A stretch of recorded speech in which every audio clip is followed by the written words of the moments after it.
Hello everyone, কেমন আছো সবাই? আজকে চলে এসেছি দৌলতপুর ঠাকুর দেখতে। তো চলুন ভ্যাটনামকে দেখাই।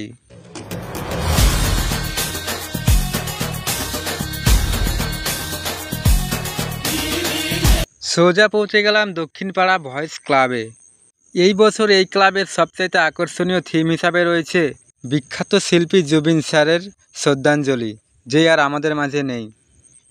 এই হলো মায়ের রূপ, যার জন্য আমরা 365 দিন অপেক্ষা করেছিলাম। সত্যি বলতে প্যান্ডেলটা আমাকে অসাধারণ লেগেছে। আপনাদের কেমন লেগেছে? এরপরে পৌঁছে গেলাম দেশবন্ধু ক্লাবে। এই বছর এই ক্লাবের সবচাইতে আকর্ষণীয় প্যান্ডেলটি তুলে ধরা হয়েছে সম্পূর্ণ কৃষিকাজ নিয়ে। সবচাইতে বেশি ভালো লেগেছে হারিয়ে যাওয়া জিনিস কিছু তুলে ধরা হয়েছে, যেমনটা এই গরুর গাড়ি, যা চাইলেও এখন আর দেখা যায় না। চলুন সকলে আবার মায়ের দর্শন করি। কি কিউট, তাই না? অসাধারণ। একবার দেখলে বারবার দেখতে ইচ্ছে করবে। আমি তো পুরো মুগ্ধ হয়ে গেলাম। এইবার সরাসরি পৌঁছে গেলাম বিদ্রোহী ক্লাবে। এই বছর এই ক্লাবের আকর্ষণীয় থিম এশিয়া কাপ।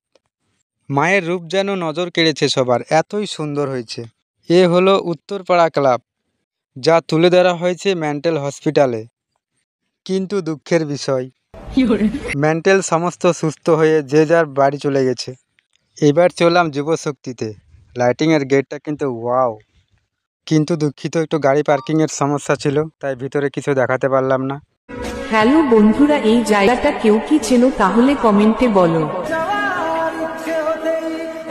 এই ক্লাবের নাম আমি বললাম না, আপনারা বলে যাবেন কমেন্টে। আর হ্যাঁ, কোন প্যান্ডেলটি সবথেকে বেশি ভালো লেগেছে জানিয়ে যাবেন।